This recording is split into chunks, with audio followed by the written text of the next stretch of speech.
सदाशिवसमारम्भां शङ्कराचार्यमध्यमाम् अस्मदाचार्यपर्यन्तां वन्दे गुरुपरम्पराम् ॐ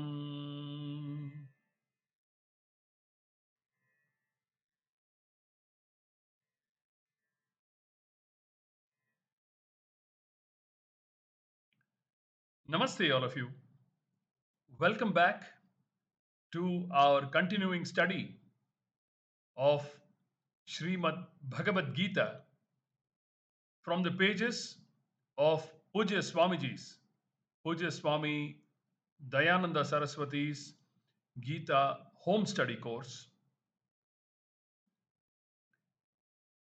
In these sessions, we are together exploring chapter 2 of Shrimad Bhagawad Geetha titled Sankhya Yogaha. Sankhya Yogaha, the topic of knowledge. The topic of knowledge.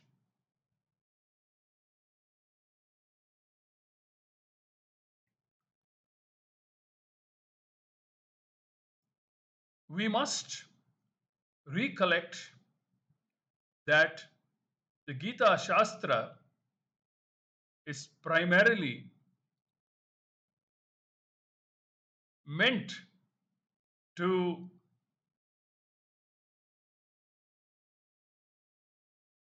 give us a clear vision about who we really are.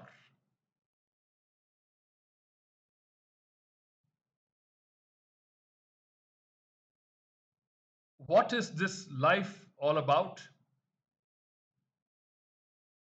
What is the purpose of taking this human janma?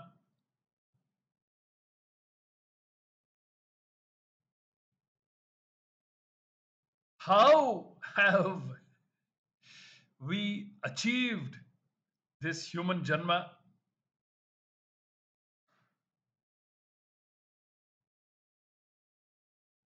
And how are we to utilize this human janma to achieve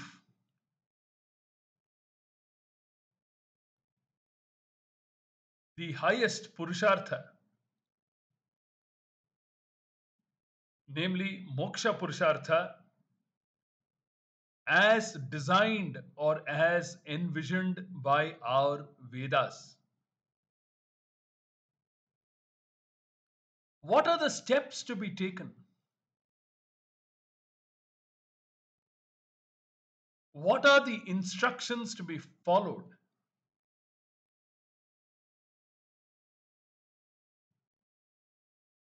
Following which we will progress consistently and systematically towards understanding who we really are. This is the primary aim and the primary message that comes through the study of Shrimad Bhagawad Geetha.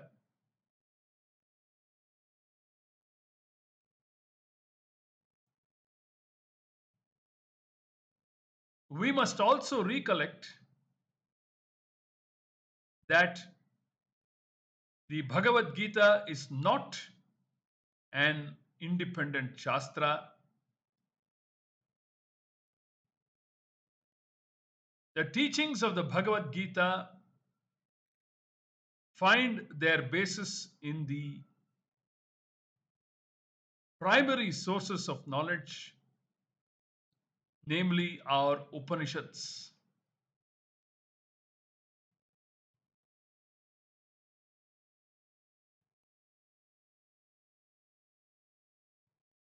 The Upanishads have been given out by the Lord They are not authored by any human being.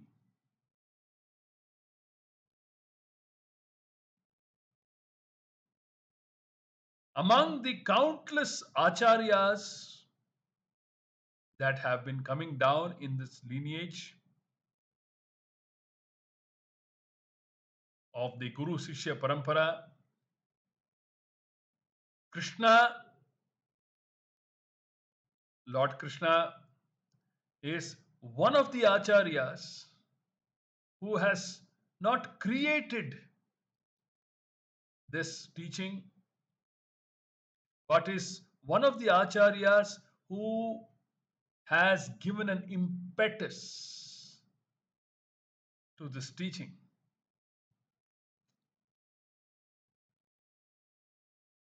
He gives it a push.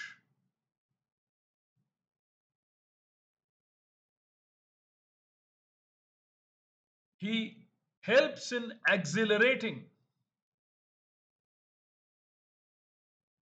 the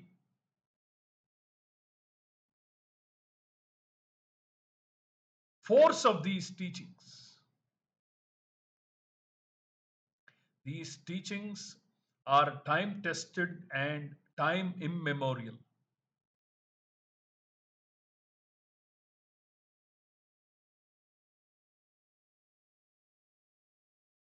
And what are the five important components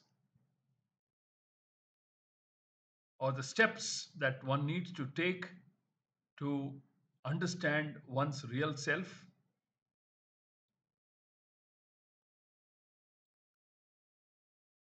They are Karma Yoga,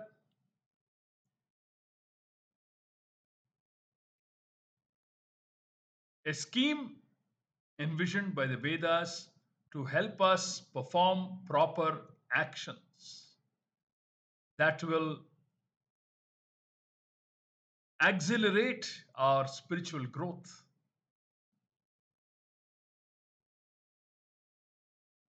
A set of religious activities that will help us progress smoothly along the spiritual path. Then we have Upasana Yoga,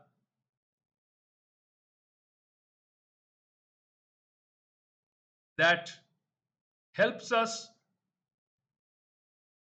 integrate our personalities,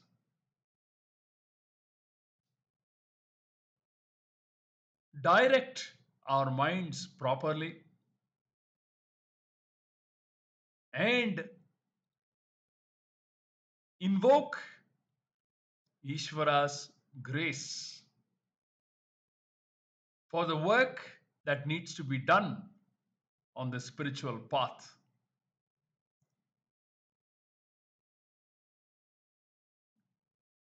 Then we have the all important Jnana Yoga,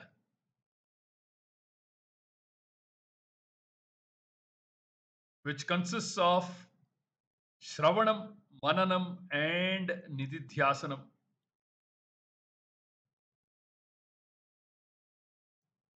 Through which we get to understand who we really are.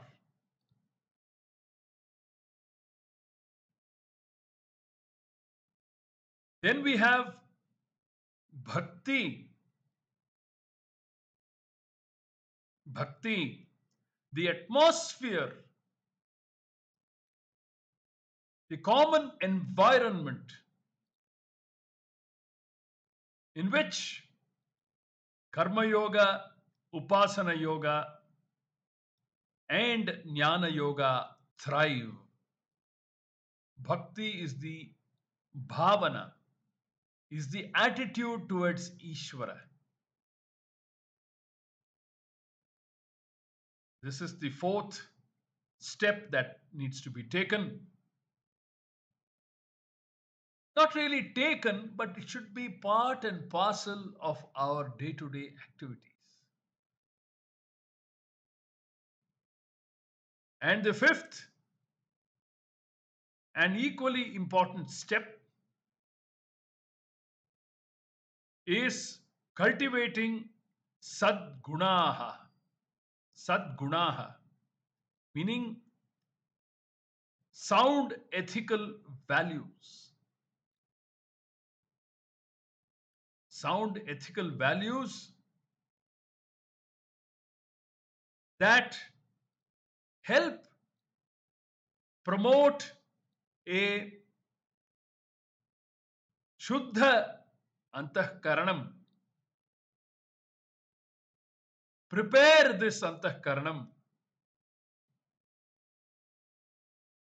again to ensure a smooth travel on the spiritual journey.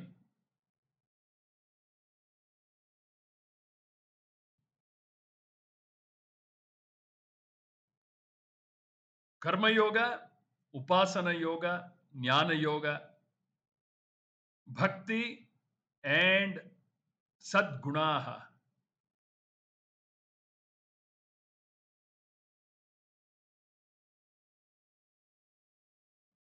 Of which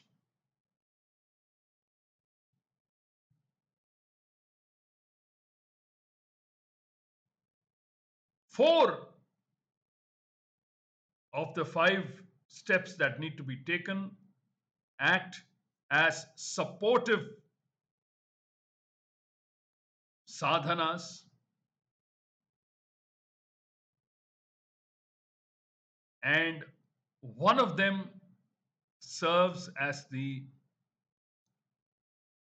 main sadhana. The four that serve as supportive sadhanas are Karma Yoga, Upasana Yoga, Bhakti, and Sadgunaha.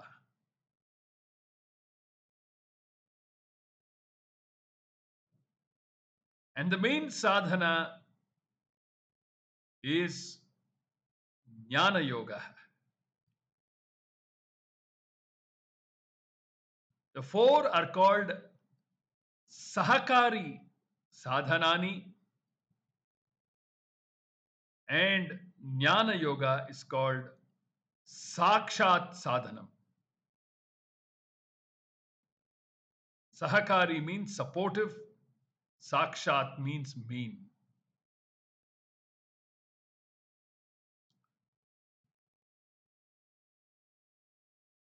Why is Jnanam or Jnana Yoga considered so important? Why is Jnana Yoga considered so important?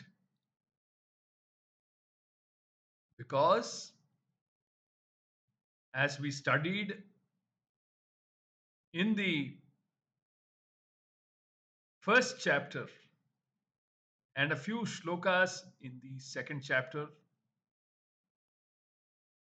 we observed that Arjuna's problem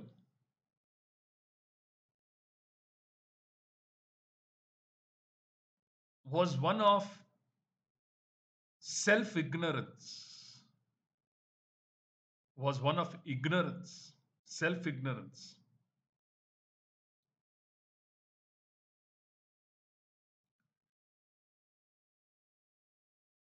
Ignorance caused raga, shoka, and moha.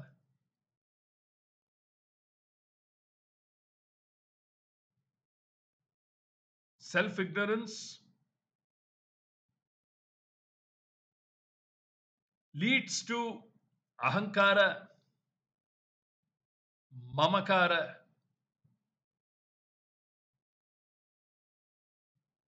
raga, dvesha, shoka, moha, and all the other children that are born because of self ignorance. Because we don't know our true self, we take our bodies to be our true selves. We think this to be the be all and end all of existence.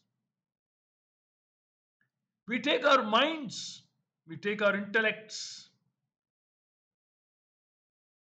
to be ourselves.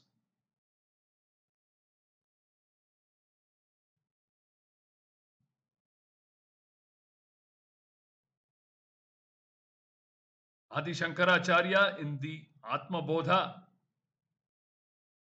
says, Panchakoshadi yogena tattanmaya ivasthitaha Shuddhatma Neelavastradi Yogena Sphatiko Yatha Panchakoshadi Yogena Tattanmaya Ivasthitaha. I seem to take on by association. I seem to assume wrongly that I am this body, I am this mind, I am this intellect, etc.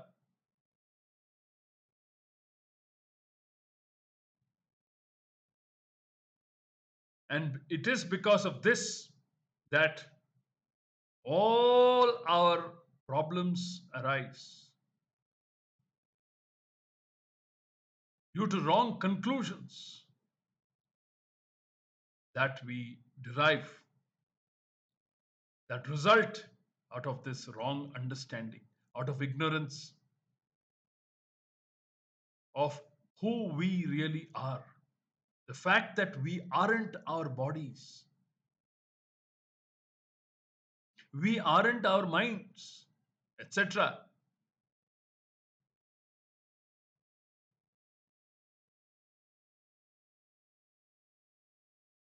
So the work is pretty well chalked out. We need to discover the cause of the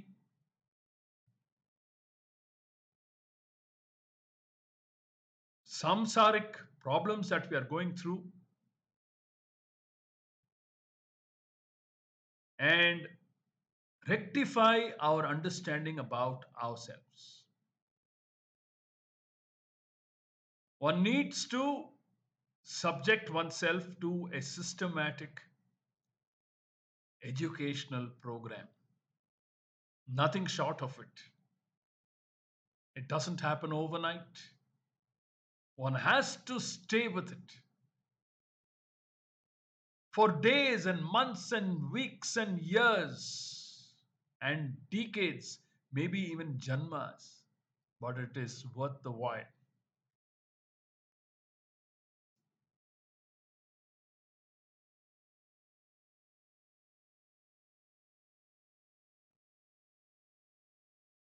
After teaching Arjuna from the highest angle,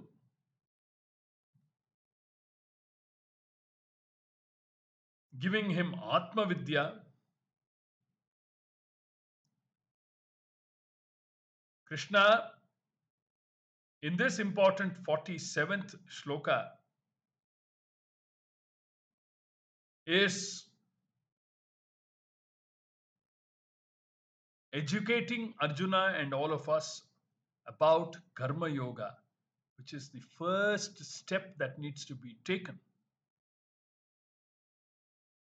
Krishna is helping us understand what Karma Yoga is all about.